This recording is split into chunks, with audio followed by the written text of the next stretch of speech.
राज्यात अनेक रस्ते महामार्ग प्रकल्पांची कामं युद्धपातळीवर सुरू असून आता नाशिक ते अक्कलकोटा हा प्रवास सुद्धा आता सोपा होणार आहे.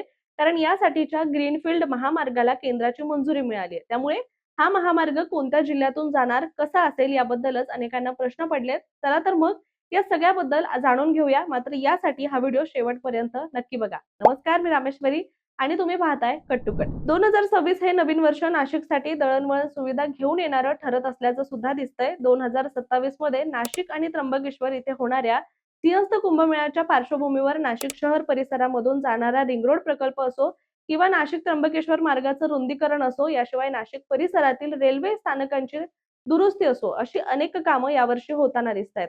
त्यातच 31 डिसेंबर 2025 रोजी मंजूर करण्यात आलेल्या नाशिक अक्कलकोट ग्रीनफील्ड महामार्गाबद्दल सुद्धा आता नागरिकांमध्ये उत्साह पाहायला मिळतोय. केंद्रीय मंत्रिमंडळाने नाशिक, अहिल्यानगर, सोलापूर, अक्कलकोट या 6 पदरी व प्रवेश नियंत्रित अर्थात एक्सेस कंट्रोल ग्रीनफील्ड महामार्ग प्रकल्पाला मंजुरी दिली असून केंद्रीय रस्ते व वाहतूक मंत्री नितीन गडकरी यांनी या संदर्भातील माहिती दिली आहे. त्यामुळे हा निर्णय आता आजूबाजूच्या परिसरासाठी सुद्धा विकासाच्या दृष्टीने अत्यंत महत्त्वाचा आणि दूरगामी परिणाम करणारा सुद्धा ठरणार असल्याचं म्हटलं गेलंय. याचबरोबर लोकसभेत झालेल्या बैठकीमध्ये या महामार्गाबाबत सविस्तर माहिती देण्यात आली. यावेळी महामार्गासाठी आवश्यक असलेल्या सुमारे 90% जमिनीसाठी अधिसूचना जाहीर करण्यात आल्याचं सुद्धा स्पष्ट करण्यात आलंय.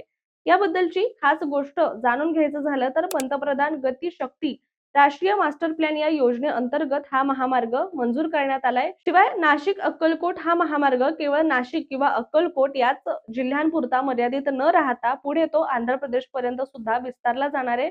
तसंच या महामार्गाला वाढवण बंदराजवळ दिल्ली मुंबई द्रुतगती महामार्गाशी सुद्धा जोडण्याचा प्रस्ताव आहे. यासोबतच नाशिक जवळील समृद्धी महामार्गाला सुद्धा हा मार्ग जोडण्यात येणार असल्याचं, उत्तर आणि दक्षिण भारतातील दळणवळण यामुळे अधिक सुलभ होणार असल्याचं सुद्धा म्हटलं गेलंय.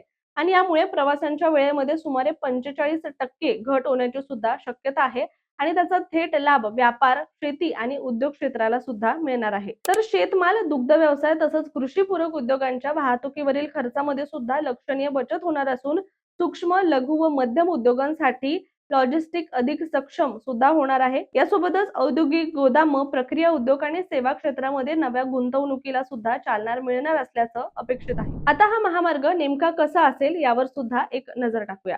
तर हा 6 पदरी ग्रीनफील्ड महामार्ग महाराष्ट्रातील नाशिक, अहिल्यानगर, बीड, धाराशिव आणि सोलापूर या जिल्ह्यातून जाणारे नाशिक, सोलापूर आणि अक्कलकोट यांना थेट जोडणारा हा महामार्ग एकूण 374 किलोमीटर लांबीचा असणार आहे आणि त्यासाठी तब्बल 19,142 कोटींचा खर्च सुद्धा अपेक्षित आहे.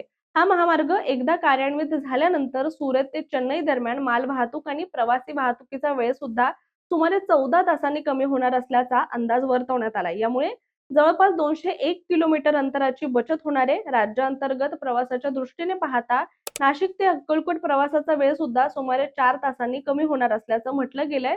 त्याचबरोबर 51 किलोमीटर अंतराची सुद्धा बचत होईल असं म्हटलं गेलंय. त्याचबरोबर नाशिक अक्कलकोट द्रुतगती महामार्गाच्या कामासाठी निविदा मागवण्यात आल्या असून 2 टप्प्यांसाठी स्वतंत्र 2 निविदा या मागवण्यात आलेल्या आहेत, जे नाशिक अहिल्यानगर आणि अहिल्यानगर अक्कलकोट असे हे 2 टप्पे आहेत. तर मार्च अखेरीस पर्यंत या निविदा खुल्या होण्याची आणि त्यानंतर एप्रिलमध्ये निविदा अंतिम होण्याची शक्यता आहे. त्याचबरोबर निविदा अंतिम करून भूसंपादन पूर्ण करून या महामार्गाच्या कामाला सुरुवात करण्याचं NHAIचं नियोजन आहे आणि हा महामार्ग 2029 आणि 2030 मध्ये सेवेत दाखल होण्याची सुद्धा शक्यता असल्याचं बोललं गेलंय. दरम्यान या निर्णयाचं स्वागत करताना खासदार निलेश लंके यांनी सांगितलं की अहिल्यानगर जिल्ह्याच्या सर्वांगीण विकासासाठी हा महामार्ग अत्यंत निर्णायक ठरणार आहे.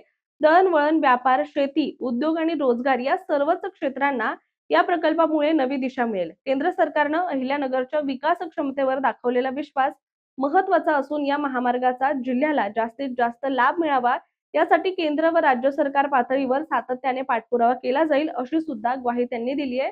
शिवाय निलेश लंके पुढे म्हणाले की या ग्रीनफील्ड महामार्गामुळे जिल्ह्याचा समावेश राष्ट्रीय दर्जाच्या द्रुतगती महामार्ग जाळ्यामध्ये होणार असून दळणवळणाच्या दृष्टीने अहिल्यानगरला नवं महत्त्व सुद्धा आता प्राप्त होणार असल्याचं त्यांनी म्हटलेलं आहे.